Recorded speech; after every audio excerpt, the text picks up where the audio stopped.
Abdulloh domladan jannatga kiradigan inson belgilari. Bugungi videoda Abdulloh domlaning navbatdagi ibratli ma'ruzalaridan birini havola etamiz. Har bir mo'min musulmonning eng katta orzusi bu jannatga kirish. Xo'sh, jannatga kiradigan insonlarning bu dunyoda qanday belgilari bor? Ushbu ma'ruzada bilib olasiz. Jannat ahlining sifatlari va go'zal xulqlari. Qaysi amallar insonni jannatga yaqinlashtiradi? Qalb xotirjamligi va taqvoning ahamiyati. Bu ibratli ma'ruzani yaqinlaringizga ham ulashing. Zero yaxshilikka dalolat qiluvchi uni qilgan bilan barobardir. 70 mingta musulmon jannatga shunday kirib ketar ekan, qolgan musulmonlar hisob-kitob qilinamiz. Nimalar so'raladi bizdan? Ba'zi insonlar qiyomat kunida, baxtli insonlar tarozining oldiga kelmaydi. Amallari hisob-kitob qilinmaydi, shundaylicha jannatga kirib ketishadi. Rasululloh aytgandilar, meni ummatimdan 70 ming kishi jannatga hisob-kitob qilinmasdan kirib ketadi.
Bismillahirrohmanirrohim.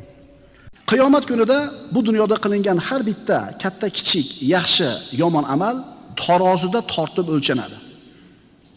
Garchi siz bilan biz aqlimiz u tarozini qanaqa bo'lishligini idrok qila olmasa ham, tasavvur qila olmasak ham, bu narsa haq ekanligiga iymon keltiramiz. U g'ayb olami, Alloh o'zi biladi qanaqa qilib tortib qo'yishini. So'folloyor bobomiz, birodarlar, aytadiki, bilur Tangri agarchi holimizni taroziga solur a'molimizni, qilur ogoh qulun qilmishlariga, yetishmas aql egamning ishlariga. Ya'ni bandalarni ahvoli, qilgan amallari qanaqa ekanligi Allohga ma'lum. Bu noma'lum amallarni qo'liga berish, taroziga qo'yishlik bandalarni o'zlariga kimligini ko'rsatib qo'yishlik uchun. Qur'oni Karimda Alloh taolo aytadi: "Wal waznu yawma idinil haqq." O'sha kuni vazn haqdir. Ya'ni amallarda tortishlik haqdir. Faman saqulat mawazinuhu fa ulaika humul muflihun. Kimning tarozida, mezonda amallari og'ir kelsa, o'shalar najot topguvchidir. Va man khaffat mawazinuhu fa ulaika alladhina khasiru anfusahum bima kanu biayatina yadhlimun. Kimning mezoni, amallari yengil kelsa, ana o'shalar oyatlarimizga zulm, inkor qilganlari sababli o'zlariga ziyon qilgandirlar. Demak, hech kimga zulm qilinmaydi, amallar tarozida tortiladi. Ba'zi insonlar qiyomat kunida, baxtli insonlar tarozining oldiga kelmaydi. Amallari hisob-kitob qilinmaydi, shundaylicha jannatga kirib ketishadi. Ukashat ibn Muhsin roziyallohu anhu payg'ambarimiz sollallohu alayhi vasallam bir hadisini eshitib, duo qiling ya Rasululloh, men shulardan bo'lay dedi. Rasululloh aytgandilar, meni ummatimdan 70 ming kishi jannatga hisob-kitob qilinmasdan kirib ketadi. Sahoba turib aytdi, boyagi sahoba, men shulardan bo'lay dedi, siz shulardansiz dedi. Rasululloh aytadilar, yadkhulul jannata min ummati 70,000 bighayri hisab. Meni ummatimdan 70 mingta odam hisob-kitob qilinmasdan jannatga kirib ketadi. Ular kimlar? Ularning sifatlari qanaqa? Humul ladina la yastarqun va la yatatayyarun va ala robbihim yatawakkalun. Ular afsun qilishni so'ramaydiganlar, shumlanmaydiganlar va Robbilariga tavakkal qiladiganlar. Ba'zilari esa odamlarni birma-bir qattiq hisob-kitob qilinadi. Omonat qilib berilgan narsalarni nimalarga sarflagani haqida so'ramagunicha joyidan qimirlamaydi. La tazulu qadama abdin hatta yus'alu an umrihi fima afnahu. Deyarli aksar mu'minlar mana shu savolga tutiladi. Birodarlar, tarozi, hisob-kitob, savol-so'roq mu'minlarga bo'ladi. Kofirlarga tarozi ham bo'lmaydi, savol-so'roq ham bo'lmaydi, do'zaxga shunga haydaladi. Demak, 70 mingta musulmon jannatga shunday kirib ketar ekan, qolgan musulmonlar hisob-kitob qilinamiz. Nimalar so'raladi bizdan? Qiyomat kunida deyaptilar Rasululloh, bandaning qadamlari, oyoqlari o'rnidan jilmaydi. To umrini nimaga sarfladi? Shunga javob bermagunicha. Ilmiga qanchalar amal qildi? Shuni savoliga javob bermagunicha. Molni qayerdan topdi? Qayerga sarfladi? Shuni javobini bermagunicha. Va jasadini nimani yo'lida xoritgani savoliga javob bermagunicha. Agar mana shu hisob-kitob qattiq bo'ladigan bo'lsa, bu qattiq hisob-kitobga qolgan odam aniq azobga qoladi. Payg'ambarimiz aytadilar: "Laysa ahadun yuhasabu yawmal qiyamati illa halak." Qiyomat kunida kim hisob-kitob qilinsa, rostmona hisob-kitob qilinsa, qattiq hisob-kitob qilinsa, halok bo'lishi shubhasiz. Unda boyagi 70 mingta shunday kirib ketar ekan, qolganlar qattiq hisob-kitob qilinar ekan, unda hamma do'zaxga tushib ketadi-yu. Shunda sahobalardan biri aytdiki: "Ya Rasululloh, fa amma man utiya kitabahu bi yaminihi." Kimni kitobi o'ng qo'lidan berilsa, tezda osongina hisob-kitob qilinadi degan oyat bor-u, dedi. Kitobini o'ng qo'ldan olganlarga oson hisob-kitob bo'ladi deyilgan-u deganida payg'ambarimiz aytdilar, u narsa o'sha kitobini o'ng qo'lidan olgan odamni taroziga olib kelinishi, hisob-kitob qilinishi, u narsa ko'rsatishdir xolos. Ko'rib qo'y o'zing. Qattiq hisob-kitob qilinmaydi. Qiyomat kunida hisob-kitob muhokama qilingan biror kimsa albatta azoblanmasdan qolmaydi. U nima ekan? Ko'rib qo'y amalingda yengil ko'rsatilar ekan, kir jannatga deylar ekan. Alloh shulardan qilsin.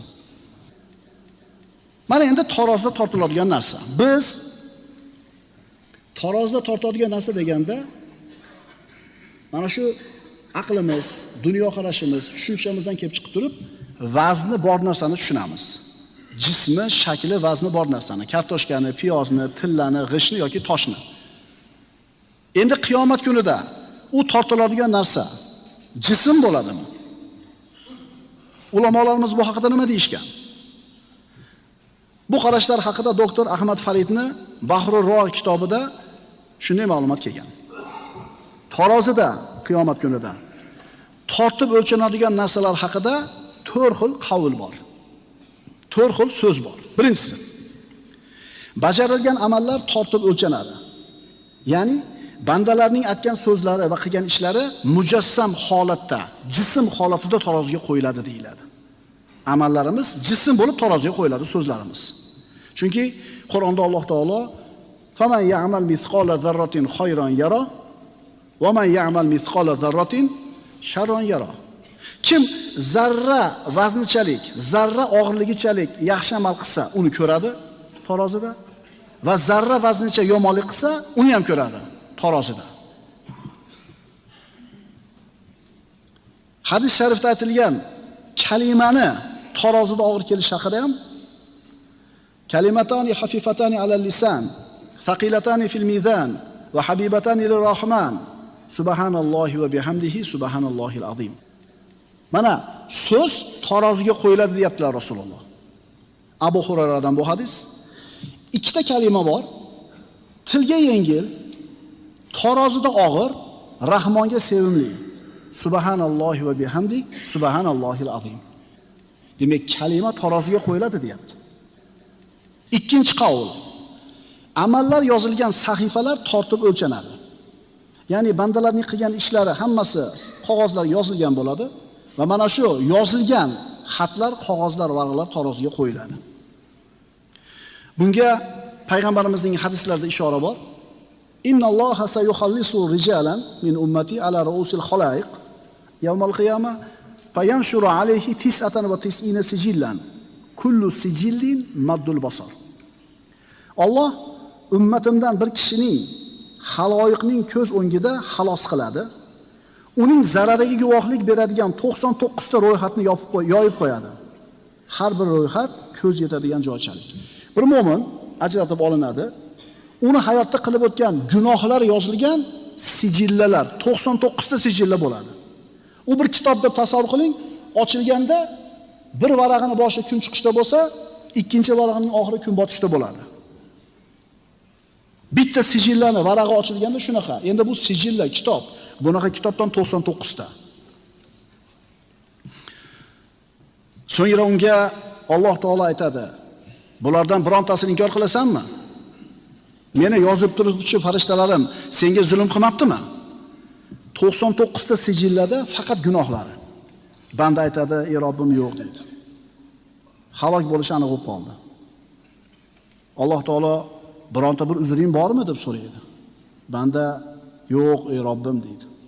Alloh taolo aytadi: "Ha, bizni huzurimizda seni bitta xayrli ishing bor.